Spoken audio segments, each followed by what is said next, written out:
उत्तराखंड की बात करें तो यहां पर बीजेपी और कांग्रेस में सीधी टक्कर है।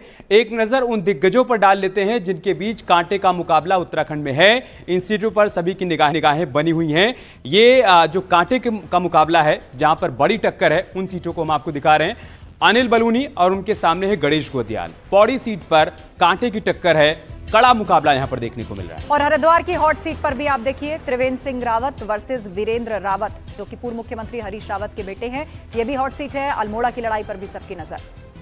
यहां से अजय टम्टा और उनके सामने है प्रदीप टम्टा। एक बार फिर से दोनों ही नेता चुनावी मैदान में हैं। इनके बीच भी यहां पर मुख्य मुकाबला देखने को मिल रहा है और एक कांटे की टक्कर है। कुछ ऐसी ही तस्वीर नैनीताल सीट की भी है। यहाँ बीजेपी से अजय भट्ट तो कांग्रेस की तरफ से प्रकाश जोशी ताल ठोक रहे हैं। इस सीट पर भी सबकी निगाह है। और पिछली बार जो है बीजेपी ने सभी 5 सीटें जीती थी, क्या वैसी ही जीत रिपीट होगी? ये बड़ा सवाल है।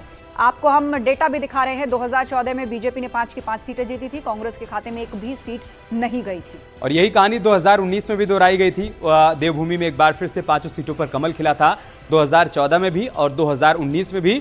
लेकिन कांग्रेस पार्टी का कहना है कि इस बार पिक्चर यहां पर बदलने वाली है, इस बार तस्वीर यहां पर बदलेगी। और बीजेपी का कहना है कि नहीं, जो 2014 में हुआ, जो 2019 में हुआ, वही 2024 में हुआ। उत्तराखंड 2014 और 2019 के नतीजों और वोट शेयर पर एक नजर डाल लेते हैं। दरअसल यहां पर बीजेपी ने 2014 और 2019 दोनों में क्लीन स्वीप किया था। जैसा कि हमने आपको बताया, 2014 में बीजेपी का जो वोट शेयर था वो 55.30% था और कांग्रेस का 34% था। और वहीं 2019 की बात करें तो बीजेपी का वोट शेयर बढ़ गया, जो कि 61.01% हो गया। तो कांग्रेस का वोट शेयर घट के 31.40% पर आ पहुंचा। तो बेसिकली बीजेपी ने अब 2014 और 2019 में जीत दर्ज करने के बाद यहां पर हैट्रिक लगाने के लिए चुनावी मैदान से दावा किया है। लेकिन वोट शेयर भी बढ़ा है और किस तरह कांग्रेस का वोट शेयर घटा है, उसे लेकर इन आंकड़ों को आगे रखकर बहुत सारे मुद्दे और सरकारी योजनाओं और प्रधानमंत्री मोदी के चेहरे को आगे रखकर बीजेपी का दावा है कि ये तीसरी बार भी उत्तराखंड में क्लीन स्वीप करेगी और एक बड़े मार्जिन से हराएगी।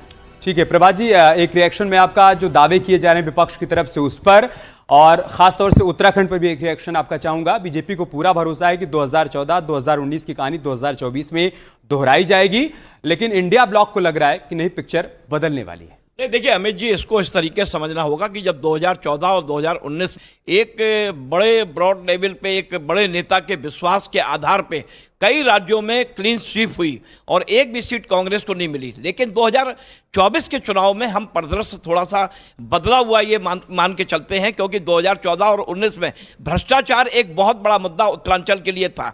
ऐसी स्थिति में वहाँ पे जिस तरीके से प्रधानमंत्री नरेंद्र मोदी ने वहाँ धामी को मुख्यमंत्री बनाया और चेहरा बदला, और उसके बाद जिस तरीके से विधानसभा चुनाव हुआ और वो सरकार रिपीट हुई, तो ऐसी स्थिति में 5 सीटें लाना उत्तरांचल में भारतीय जनता पार्टी के लिए कहीं ना कहीं बहुत बड़ी अग्नि परीक्षा है कि क्या वो अपनी 5 सीटें, अब जैसे कि बलूनी की जो सीट का मामला है, वहां पे जब चुनाव लड़ा गया तो ये कहा गया कि केंद्रीय मंत्री के तौर पे उनको प्रोजेक्ट किया गया कि अगर वो यहां से जीत के जाते हैं तो वो केंद्रीय मंत्री बनेंगे। तो ये सारी जो स्थितियां हैं, ये निश्चित तौर पर कहीं ना कहीं क्या पूरी सीटें आएंगी, ये सबसे बड़ा सवाल है। और जहां तक उत्तर प्रदेश की अगर आपने बात की, तो मैं ये कह सकता हूं कि दावे हर व्यक्ति को करना चाहिए लोकतंत्र में, पार्टी के वो अपने नेता हैं, लेकिन जनता ने क्या जनादेश दिया है ये आज अभी कुछ देर बाद पता लग जाएगा। और 72 घंटे बाद इस देश की नई सरकार क्या वही रिपीट होगी, ये 72 घंटे बाद तय हो जाएगा। इस समय तक तय हो चुका होगा इस देश के अंदर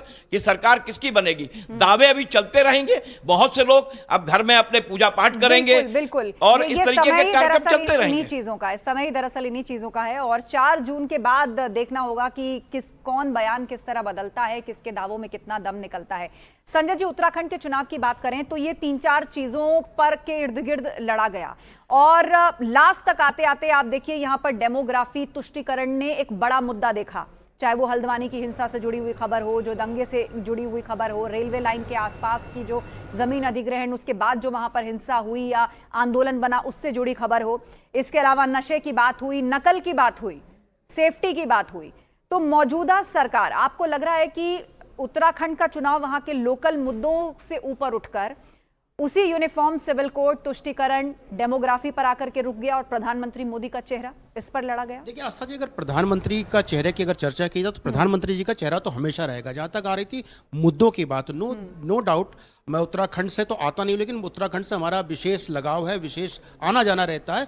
डेमोग्राफी जो चेंजेस हुआ उस पर एक बहुत बड़ा प्रश्न चिन्ह वहाँ के लोकल निवासियों के लिए भी है और प्रश्न चिन्ह बना हुआ है। और जिस तरह से धामी साहब ने यूसीसी का लाया है, जिस तरह से इम्प्लीमेंटेशन कर रहे हैं, तो कहीं ना कहीं लोगों का विश्वास बढ़ा है। जहाँ तक 5 सीटों की चर्चा हो रही थी, मुझे एक सीट पे थोड़ा सा टफ कंपटीशन नजर आ रहा है। वो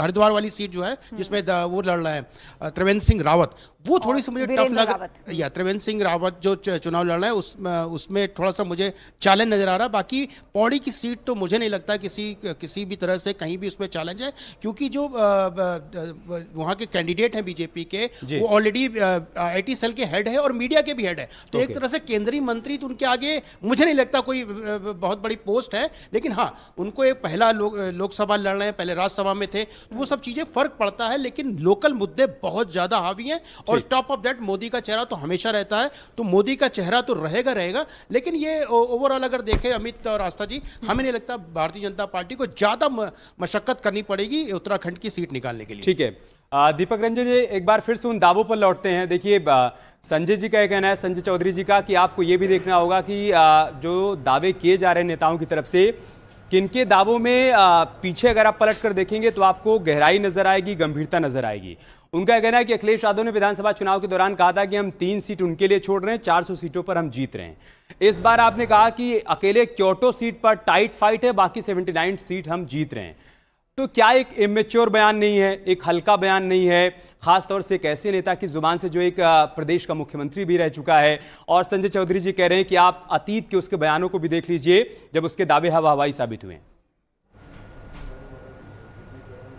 नहीं, अतीत में ये भी जाकर के देख रहे हैं कि 2014 से पहले इनका क्या हास्य था। और देखिए, बात क्यूटो की हम लोग ने नहीं कही थी, बात क्यूटो की आदरणीय देश के प्रधानमंत्री जी ने कहा था कि बनास को क्यूटो बना देंगे। आज जनता इसी आस में थी 10 साल से, शायद हमारा बनास क्यूटो बन जाए। जब क्यूटो नहीं बना, नमामि गंगे को लेकर के उन्होंने कहा था कि माँ गंगा ने हमें बुलाया है, क्या हाल है आज गंगा मैया का, वहां बता दीजिए आप। और जब देखिए, अभी बात उत्तराखंड की हो रही थी, ये सही कि 2019 में वहां पे पांचों सीटें भारतीय जनता पार्टी ने जीती थी, लेकिन उसके 2 साल बाद ही वहां पे चुनाव हुआ था। वहां के सिटिंग CM पुष्कर सिंह धामी वहां से चुनाव हार जाते हैं। विधानसभा का चुनाव अगर उनके काम पे जनता ने मोहर लगाई थी, तो जनता ने उनको हरा क्यों दिया था? तो देखिए, आज के तारीख में परिवेश में एंटी इनकम्बेंसी, और आप कह रहे हैं आप कह रहे हैं अमित जी कि दीपक जी इन सब बातों का कोई मतलब नहीं है, तो बातों का मतलब तो आपके एग्जिट पोल का भी नहीं है। क्या मतलब है उसका? 2 दिन बाद जो है उसका रिजल्ट तो आना ही है। भाई, मैंने कहा ना, मैं तो आपसे ये कह रहा हूं कि किस आधार पे हिंदुस्तान की देवतुल्य महान जनता ने वोट दिया है। हिंदुस्तान ने वोट दिया महंगाई के खिलाफ, बेरोजगारी के खिलाफ, पर्चा लीक प्रदेश बना हुआ उसके खिलाफ लोगों ने दिया है, महिलाओं ने दिया अपनी आत्मरक्षा के लिए और अपनी सुरक्षा के लिए दिया है, किसानों ने दिया एमएसपी गारंटी के लिए, अपनी आय दुगनी करने के लिए वोट दिया है, उनके किए डेवलपमेंट को खारिज कर दिया। तो फिर 2017 में आप जो कह रहे थे कि काम बोलता है और आप हार गए, तो इसका मतलब है कि जनता ने आपके काम को भी खारिज कर दिया। और अमेठी में अगर राहुल गांधी की हार हुई, तो आप ये कहना चाहते हैं कि वो जो दावे करते हैं कि अमेठी में परिवर्तन आया उनके कार्यकाल में, उसे भी जनता ने खारिज कर दिया, यही कहना चाहते हैं आप? मेरी बात आ जाए दीजिए। हमने जनता जनार्दन ने जो जनादेश दिया, उसका हमने सहस्र उसका स्वीकार किया उसको। उसके बाद से हम, ठीक है, हम ये सही कि लड़ करके आ रहे थे और फिर हम लड़ करके जीतेंगे। ऐसा नहीं है कि बिल्कुल एकदम इन्होंने बिल्कुल कर लिया कि उत्तराखंड में भाजपा की सरकार रहेगी, उत्तर प्रदेश में बीजेपी की सरकार रहेगी, केंद्र में बीजेपी की सरकार रहेगी। आज की तारीख में मैं बार बार कह रहा हूं अमित जी, ये चुनाव मुद्दों का चुनाव है और भारतीय जनता पार्टी मुद्दे से बढ़ गई। आप बता दीजिए कौन सा मुद्दा इनका चला? 10 साल के अपने कामों को इन्होंने कहां गिनाया? मीट, मछली, मुसलमान और किस पर आ गए, मुजरे पे आ गए। वो तो बताते ही है कि सबको किस तरह गरीबों को फ्री में अन्न मिल रहा है, घर घर बिजली पहुंचाई है, पानी पहुंचा रहे हैं। आज बिजली, अरे तो मुजरे पर क्यों आ गए? अब सुनिए आस्था जी, अच्छा क्वेश्चन आपने पूछा। अब मेरी बात आने दीजिए। ये वही प्रधानमंत्री हैं जो खुले मन से कहते हैं कि 80 करोड़ संजय चौधरी जी विस्तार से बताएंगे। अगर वो वोट नहीं देंगे तो पुण्य के भागीदार नहीं होंगे। ये सरकारी योजनाओं को क्या उसमें धमकी दे रही है? वोटर्स को धमकी दे रही है कि अगर आपने वोट नहीं दिया तो आप पुण्य के भागीदार नहीं होंगे। वाह आस्था जी, आप इसको जो है सपोर्ट कर रही होंगे। संजय जी, अगर काम किया था तो मुजरे पे क्यों आ गए? देखिए, मुझे लगता है कि जो राजनीतिक दल समाजवादी पार्टी के अखिलेश यादव अगर नहीं समझा पाते हैं और उनके 2 राष्ट्रीय महासचिव चुनाव के पहले पीडीए के मुद्दे को लेकर पार्टी छोड़ देते हैं, समाजवादी पार्टी के chief whip Manoj ji Samajwadi party छोड़ देते हैं, उनके 5 विधायक पार्टी छोड़ देते हैं, तो यह बताने के लिए पर्याप्त है कि जिन मुद्दों को अखिलेश जी उठा रहे थे उन मुद्दों को उनकी पार्टी में ही समर्थन नहीं मिल रहा था। अभी चुनाव मतलब 7वें चरण के चुनाव के खत्म होने के लगभग 40 घंटे पहले उन्हीं के समाजवादी पार्टी के पूर्व मंत्री नारद राय जय श्री राम का नारा लगाते हुए भारतीय जनता पार्टी में शामिल होते हैं। उस पर तो कह रहे हैं संजय जी समाजवादी जोड़ कर रहे हैं आप लोग। उस पर तो पहले दिन से कह रहे हैं कि जहां पर भी आपको लग रहा है कि ये नेता आपके क्राइटेरिया में फिट बैठ रहा है उसको ले आ रहे हैं चुनाव जीतने के लिए। ठीक है, एक बार एक बड़ी खबर आई वो दर्शकों को बता देते हैं। वोटिंग खत्म होने में 10 मिनट का समय बाकी है। वोटिंग खत्म होने के बाद एग्जिट पोल बस थोड़ी देर में हम आपके सामने रखेंगे। मेगा एग्जिट पोल आपके सामने होगा। 10 मिनट की वोटिंग और बची है। 7वें चरण की जिन लोकसभा सीटों पर वोटिंग हो रही है, अगर आप वहां के रहने वाले हैं, अभी तक आपने मतदान नहीं किया है तो देर मत करिए। 5 साल बाद आपको दोबारा लोकतंत्र के इस महापर्व में हिस्सा लेने का मौका मिलेगा, लिहाजा अभी घर से निकलिए और वोट करिए।